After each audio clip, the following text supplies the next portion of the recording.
I'm delighted to be here this morning. I've often read about this history festival, so I'm very pleased to be speaking to you all here today. I want to begin by talking about a few personal connections I have with this part of the world. Recently I discovered, to my great surprise, that my uncle, Billy Wilkin, a County Tyrone Presbyterian, who married my father's sister, Lila, in 1918, served with the Royal Munster Fusiliers in the Great War. I always knew he'd been in the army, but I assumed he'd served with an Ulster regiment. A few years ago, however, his son told me that in fact his father had served with the Royal Munster Fusiliers but could give no explanation. Now, this is quite unusual. I've often looked at memorials in churches in Belfast. Very, very rarely, when they record the regiments, very rarely do I see a northern soldier serving with the Royal Munster Fusiliers. So I was very interested. Why was this the case? My cousin could tell me nothing. So I sent to London for my uncle's war record. And I know all about my uncle. I know the colour of his eyes, I know what height he was, and I know why he served with the Royal Munster Fusiliers. In 1914 he signed up with the North Irish Horse, which was a County Antrim cavalry regiment.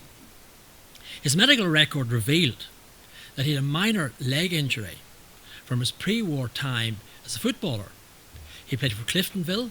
He also played for Ireland.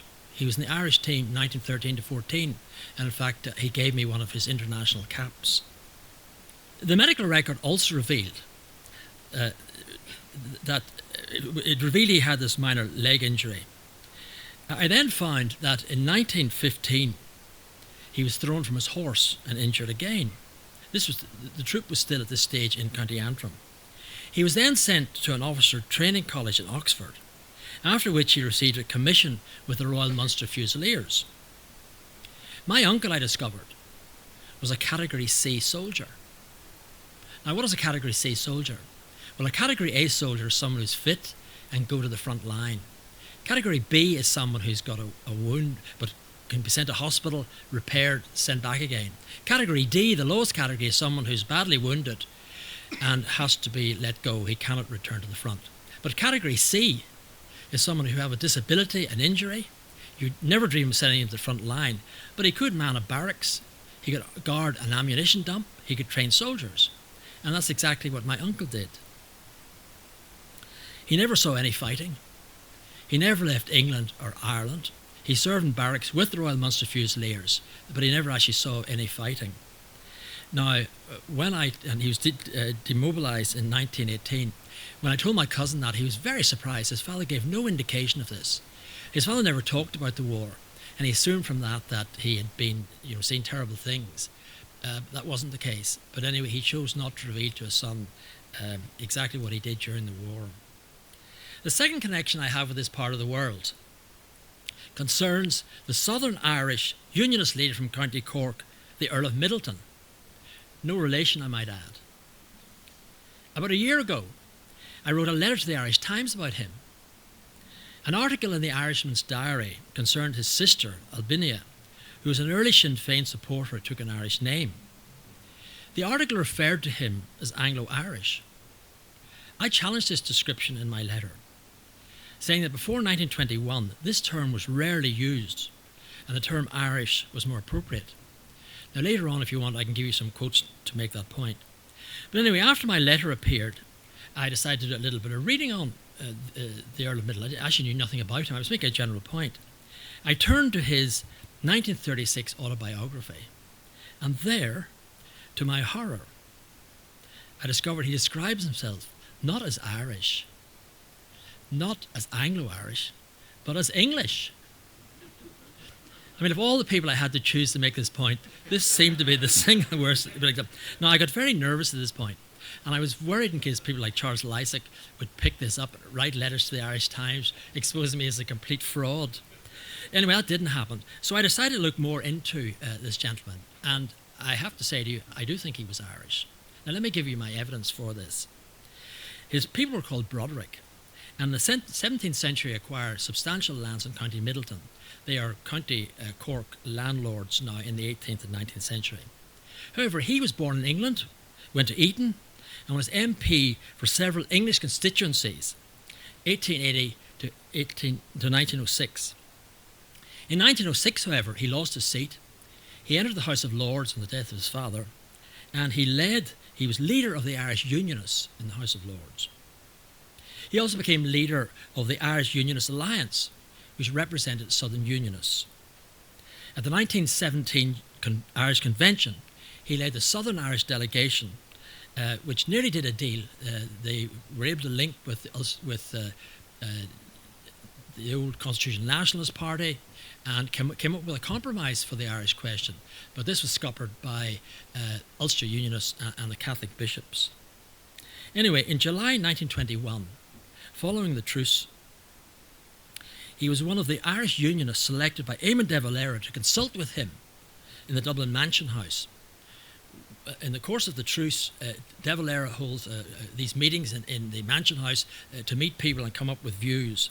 And he wants to meet representatives of the Irish Unionist communities.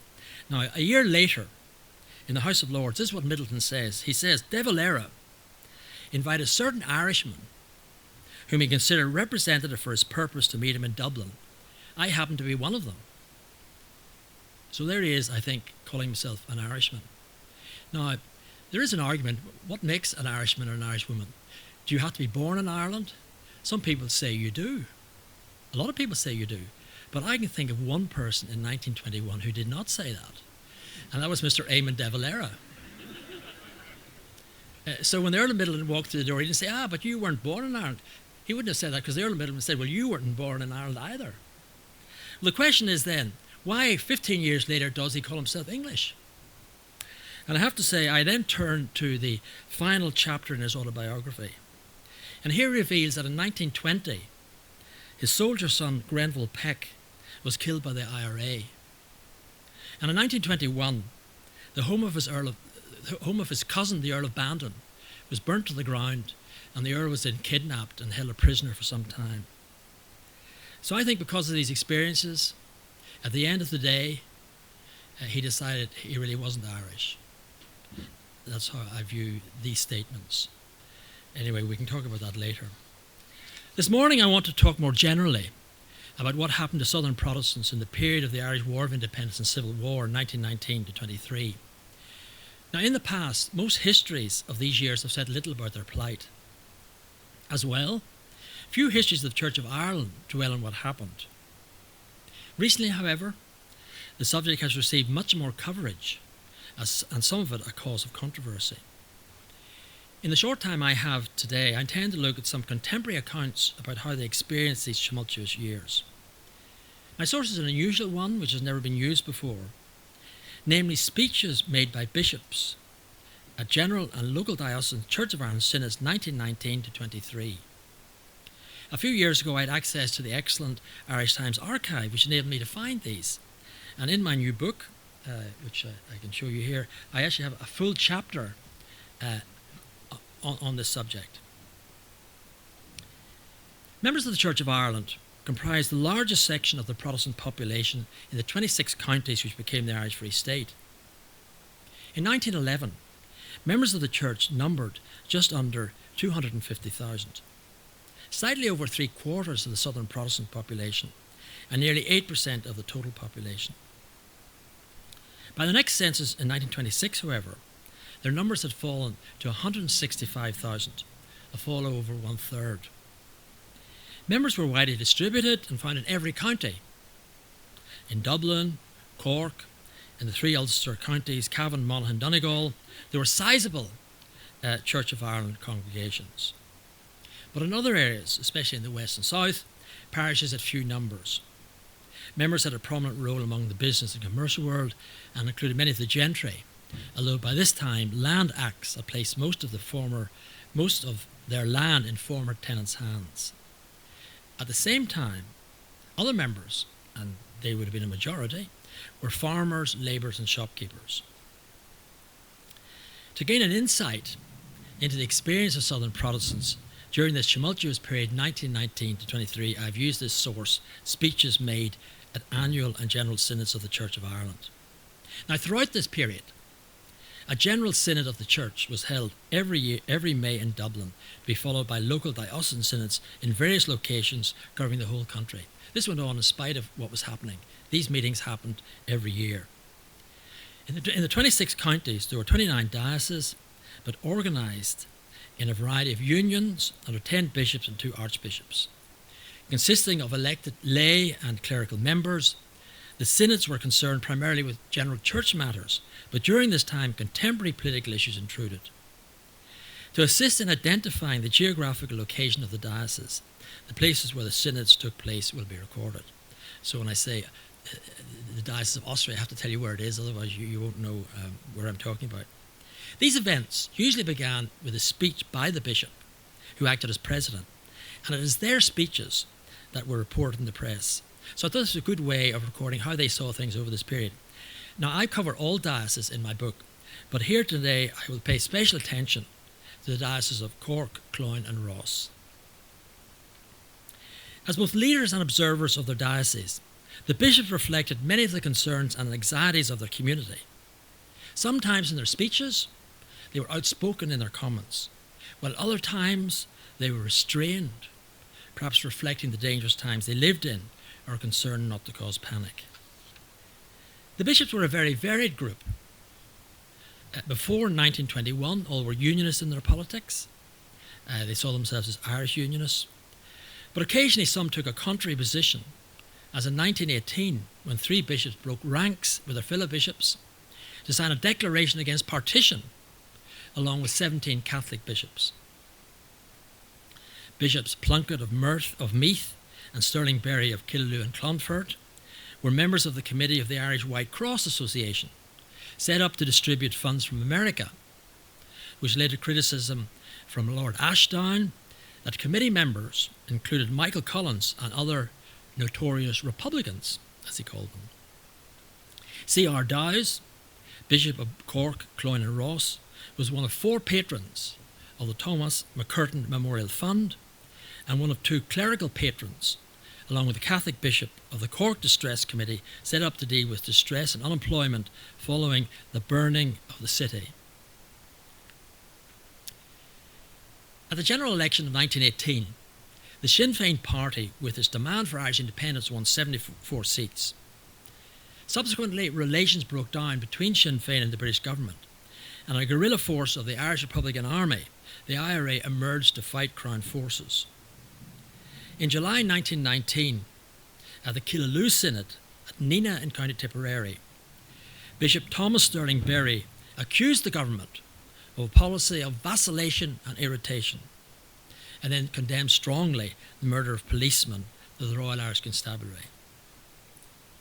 At the Synod of the Joint Diocese of Cork, Cline and Ross on the 22nd of October 1919 in Cork, Bishop Dowes stated, "Murder, robbery and crime stain our native land and call forth our sternest and most uncompromising condemnation."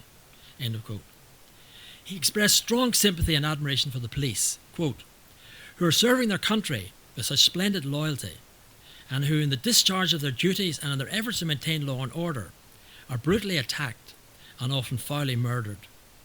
We owe them a deep sense of gratitude, far beyond what anything words can convey." End of quote.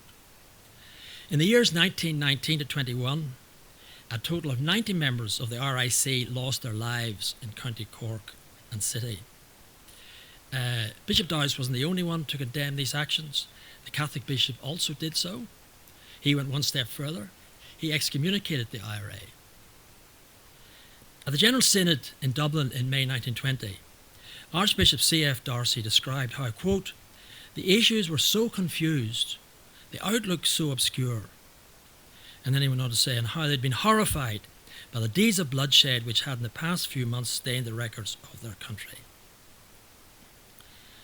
At the Synod for the Cork Diocese in October 1920, Bishop Dowes noted briefly that the past year had been marked by some unpleasant events, as he called them, both within their united diocese and also outside its bounds, but stated that, quote, "amid the various disturbances and disorders which had taken place among them, the ordinary ministrations of their church had been uninterrupted." End of quote. A year later, At the 1921 General Synod, Archbishop Darcy spoke again about the violent state of the country. He declared, "Members of our church and others, in several parts of the country, quiet, defenceless farmers for the most part have been most cruelly killed.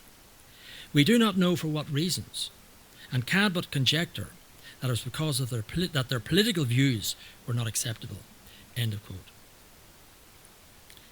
At the Cork Synod in October 1921, Bishop Dowes spoke briefly and cautiously about how, quote, "the year had been one of fearful happenings and tragic events," end of quote.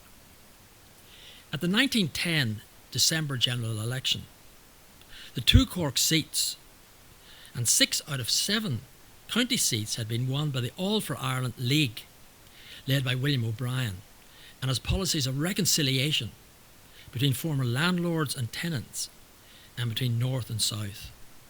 So Cork at that time was an amazing centre of reconciliation and moderation.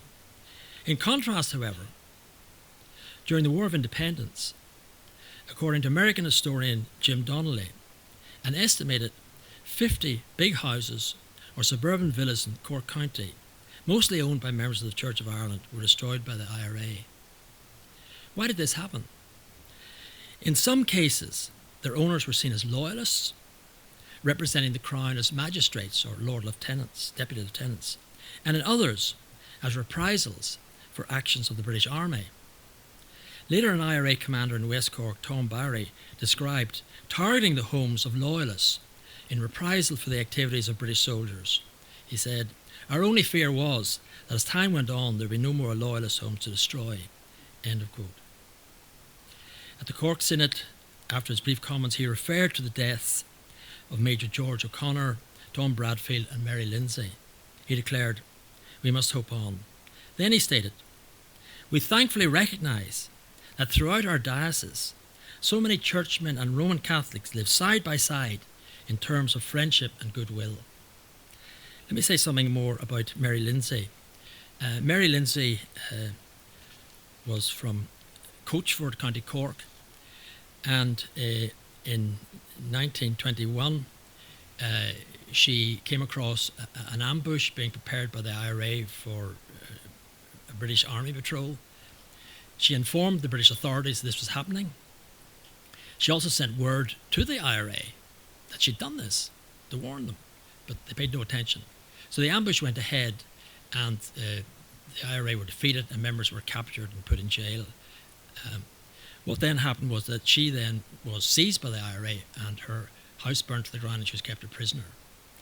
Now, on the 7th of July 1921, this is after the truce, this letter appears in the Irish Times, and it's entitled "Mrs. Lindsay's Case." It's written by Mrs. Lindsay's sister, and she'd read that Lord Bandon, you remember I told you earlier Lord Bandon had been captured, well, he'd been released, but no mention has been made of my sister. On the 17th of February last, about 1 a.m, she was forcibly removed from her residence. Her chauffeur at the time, James Clark, was also removed. Subsequently, the house with its contents were destroyed by the IRA.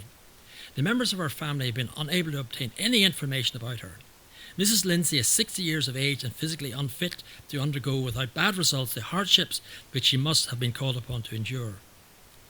The IRA claim to be at war, and as such, demand to be treated according to the rules of civilised warfare, one of which is that prisoners are allowed to communicate with relatives. The members of the IRA who are interned in camps can write regularly to their relatives, but this is denied to Mrs. Lindsay and James Clark, whose relatives are thus kept in cruel surprise. They are now prisoners for just 19 weeks, and my sister is the only case of a woman being so treated. Surely she ought now to be released, or at least definite information ought to be given as to whether she and James Clark are alive or dead. Well, information did then come from official IRA quarters to say that they were both dead. I understand to this day their graves have never been discovered. In July 1921, a truce was agreed between the IRA and the British government. This is followed by discussions between the government and Sinn Féin representatives. The outcome was the Anglo-Irish Treaty of December 1921, whereby the 26 counties achieved a large degree of self-government to be known as the Irish Free State, but not a republic. In a sermon in Dublin on the 11th of December 1921, Archbishop Gregg declared, the Church of Ireland Archbishop of Dublin declared, "We may not like the facts. Many of us had no desire for a change in our constitution, but it concerns us all to offer to the Free State, the Irish Free State, as shortly to be constituted, our loyalty and goodwill." End of quote. In early 1922, however, the RIC was disbanded and the British Army was withdrawn, with the result that much of the countryside was subject to considerable lawlessness. In the north, the situation deteriorated with attacks by the IRA and tough government countermeasures, as well as sectarian attacks, particularly affecting Catholic families. At the end of April 1922, Republicans were responsible for the killing over 2 days and nights in the Dunmanway district of County Cork, for the killing of 10 Protestants, of whom all but one were members of the Church of Ireland. These murders were regarded as sectarian reprisals or revenge for sectarian attacks in the north. During the first months of 1922, the press reported many other examples of intimidation of Protestant families, farmers and businesses for various political, economic and sectarian reasons. In early May, Archbishop Gregg, the Primate of all Ireland, noted in his diary, "A week of very great anxiety," he's the Archbishop of Dublin, "a week of very great anxiety as to the Church's future. News of evictions, ejections and intimidation everywhere. Where will it all lead? Is it the beginning of the end or short term? Provisional government so far powerless to intervene." End of quote. On the 11th of May 1922, an official Church of Ireland deputation met Michael Collins, head of the new Irish government, to express their deep concerns. Collins responded by saying that, I quote, "The government will protect its citizens and will ensure civil and religious freedom in Ireland." End of quote. However, whatever about these reassurances, the government now faced major political issues over the treaty, which led to civil war in June 1922. The next 6 months saw more death, destruction and lawlessness than the previous 3 years. During this time, members of the Protestant community endured widespread violence for a mixture of political, economic and sectarian reasons. People were intimidated because they were seen as ex-Unionists or Loyalists. Land agitation affected many Protestant farmers and landowners. In some places, sectarian factors came into place. Some synods, as in the west of Ireland, were unable to meet in these troubled times. At other synods, there were reports of this ongoing violence. In Armagh, in October 1922, Archbishop C.F. Darcy, referring to the South, said, "Anarchy and outrage have left terrible scars. Many of the very best of our people have been driven from our shores. The sufferings which have been endured can never be told." At Cashel, in early November, Bishop Robert Miller spoke. He declared that besides interference with property, dreadful and unspeakable crimes had been committed. On the 25th of October 1922, Bishop Dowes spoke briefly to the United Cork Synod. He asked, "Who can adequately describe the times through which our people have passed during the last few months? The memories of those ghastly massacres in West Cork can never pass away." He then went on to acknowledge the message of support his community had received from organisations such as Cork Corporation and Cork Roman Catholic Young Men's Association. In December 1922, the government, in a significant gesture to the Protestant minority, were responsible for the election of 20 Protestants, or appointment of 20 Protestants to the new Senate. This is a very significant gesture to the Protestant community. The government did this. Unfortunately, this gesture proved to be a double-edged sword. Whereas some people's homes had been destroyed because they were seen as loyalists, now they're seen as supporters of the Free State government.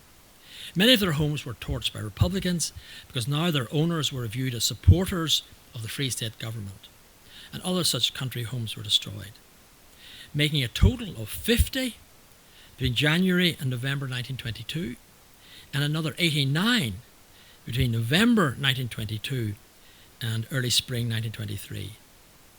Intimidation of church members extended beyond owners of country houses. An editorial in the Irish Times, 3rd of October 1922, described, quote, losses which have fallen with peculiar severity upon the ex-Unionists of the South and West, upon farmers and shopkeepers, as well as upon the owners of great estates and lordly mansions, and stated that, quote, the exodus from Southern Ireland will continue as long as the campaign of destruction flourishes, end of quote. The editorial rejected the idea that there was any well-organised system in this campaign of destruction and violence, but also claimed that the southern minority were the foremost sufferers in the current disorders, and they urged the government to do more. Comments by Catholic bishops at this time confirmed the harsh treatment of Protestants. They also show their strong condemnation of these events. In February 1922, the Catholic Bishop of Cork, Dr. Cline, described how, quote, Protestants have suffered severely during the period of the Civil War in the South, end of quote. And he urged that charity knows no exclusion of creed. Speaking at Nina in North Tipperary in 1922, the Catholic Bishop of Killaloe, Michael Fogarty, appealed to a higher sense of patriotism, noting that, quote, their Protestant fellow countrymen, he regretted to have to say it, were persecuted and dealt with in a cruel and coarse manner. In the last week of May 1923, a ceasefire was declared to end the Civil War. On the 16th of May, the General Synod of the Church of Ireland met in Dublin. The previous evening, Bishop Peacock of Derry and Raphoe, in a sermon in St. Patrick's Cathedral, spoke of the ordeal that people had endured for several years. He said, and I quote, for whatever reason, some because of their religion, often for political or social causes, the members of their church had been much the worst sufferers in this time of disturbance. End of quote. The next day, the primate, Archbishop Darcy, spoke very briefly and cautiously about a very anxious and terrible year of suspense and trouble. He said, tens of thousands of all classes and creeds had fled from the land. Many of the best were gone. Their church, he declared, had suffered especially, although all churches had been impoverished. End of quote.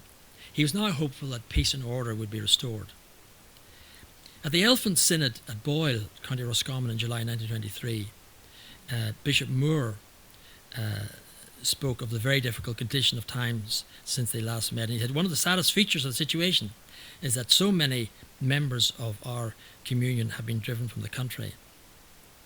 At the Killaloe Diocesan Synod at Nina, also in July 1920, Bishop Sterling Brary spoke of the losses they'd suffered, and he gave this advice. He warned, one of the worst results of civil strife is the risk that it may leave antagonisms which will endure for generations. He praised the ideal of a generous forgiveness and a forgetfulness of the past. The United Cork Diocesan Synod occurred in Cork on the 13th of June 1923. In his address, Bishop Dowes referred to the decrease of the Church of Ireland population in Cork. During the last 2.5 years, he said, our church population has decreased by 8%. It is serious, but does not call for despair. Many of our people have gone. Neither we nor their country could afford to lose them. Their houses have been burned. Destruction has marched through the land. The ruins of Ireland may well make all who really love her weep. End of quote. In fact, the 1926 census showed a considerably higher figure of Church of Ireland decrease. This for the years 1911 to 26. A decrease of 40% for Cork County and 53% for Cork City. Now what we have to do is remove the military from that, because they give an artificial picture of the number of people from the Protestant community in 1911. They're all gone by 1926, but that's for like a perfectly normal reason. And if we exclude the military, the police and their dependents, We come up then with a decline of about 7,000, or around 30% for the whole period, 1911 to 26 for Cork City and County. The underestimate by Dowes may be due to an effort not to be pessimistic, lack of knowledge of the full picture, or partly the result of decline 1923 to 26. He continued, Dowes continued after having made that point. But notwithstanding all our losses, we are not going to be chilled into inactivity or give way to depression. That way lies disaster. And he referred to the clergy and their wives. In loneliness and danger, in trial and distress, they have remained steadfast and have stood by their people, helping them and being helped by them. End of quote. He acknowledged that during these trying years, they have acted as good citizens. He said, they have lived in friendliness and good fellowship with their Roman Catholic neighbours, and Roman Catholic and churchmen have proved mutually helpful to each other all over the diocese. End of quote. Now, the last synods for 1923 were held in the West, Tuam, Killala. These had not occurred in 1922 because things were so tough. But I want to just read to you a couple of things that the bishop there said. In Killala, he talked about many of our people. This is October 1923. Many of our people have left our shores to seek new homes elsewhere. We hope they will be happy there, but we ask them not to forget those who remain. And then in Tuam, in October, he said this: we of the Church of Ireland love our country. We would not be true members of the Church of Ireland if we did not. Our very name, of which we are justly proud, betokens our lineage. We are the Church of the whole, and not a part of Ireland. And no power on earth will ever, please God, partition our church, whatever it may do with our country. Some concluding remarks are appropriate. Through these contemporary speeches, we have heard of the plight of... Let me just make sure I've got this here. Yes. We have heard of the plight of Southern Protestants in these troubled times. The publication of the 1926 census showed that between 1911 and 1926, the Church of Ireland population fell by some 85,000 in the 26 counties. Now, some of this can be accounted for by war dead and by the removal of Crown forces and their dependents. This leaves a figure of around 40,000. And I believe most of these left because of violence or the threat of violence, such as you've heard described today. Now, that's about 20% of the, let's call them the civilian population of the Church of Ireland. The figure 40,000 is perhaps not big in European terms, but a significant percentage of the total population. It has been argued elsewhere that this decline was due to voluntary or economic emigration or demographic factors by Andy Bielenberg and David Fitzpatrick. In my book, I investigate at length such statements, such arguments, and reject them as providing an explanation for the fallen numbers. Violence or the threat of violence was the main cause of their departure. During the War of Independence, many members of the Church of Ireland suffered intimidation and loss. But speeches at the synods indicate, and I find this rather curious, that the worst experience for most came afterwards, during the first half of 1922 and through the Civil War from June 1922 until the end of May 1923. The term ethnic cleansing has sometimes been used. I do not think this is appropriate to describe what happened countrywide, because it does not compare fairly with events elsewhere in this era, when ethnic and religious minorities were attacked and expelled in very large numbers, such as the Greeks in Asia Minor. At the same time, these revolutionary years, as well as the immediate aftermath, saw the exodus of substantial numbers of members of the Church of Ireland, due primarily to the widespread violence their community suffered. In these years, thousands of Belfast Catholics were also forced to leave their homes, and many came south, but most seem to have returned. Between 1911 and 1926, the number of Catholics in Belfast went up, although their proportion of the population fell slightly. Figures for the decline of Southern Protestant numbers indicate that few who left returned. In spite of what happened, however, in spite of all that had gone on, the majority of the Church of Ireland community, numbering 165,000, remained in the new Irish Free State. While speakers at the synods had told of violence against members, they spoke as well of efforts to maintain good relations between denominations. Members of the government and Catholic clergy denounced such attacks on the Protestant community. A majority did not leave, in part, no doubt, because they would not give up their only means of livelihood, but also in part out of a sense of patriotism and a desire to contribute to the new state. In the professions and business, they continued to take a major role. Members of the Church of Ireland played a prominent role in both Dáil Éireann and the Senate, at least over the next decade. For most of these people, however, the approach they adopted, that Bishop Stirling had urged in 1923, was to forgive and forget. In the 3-volume History of the Church of Ireland, published in 1932 to 34, there are whole chapters on the patrician period. But the author of the chapter in the modern period says very little. He chooses, as he says, not to recall the dark and terrible deeds done in Ireland. A 1953 History of the Church covered these events in one line. Now, probably in the circumstances of the times, and for the sake of those who remain, this is the best approach, just to draw a curtain over everything. Today, however, in the new circumstances of the 21st century, we can look at these matters again and investigate them fully. As we do, we can recall the words of Archbishop Darcy at the General Synod of May 1923. On that occasion, he praised the quiet courage and persistence of church members, along with their Christian fortitude and true patriotism, which he believed gave hope for the future. Thank you very much.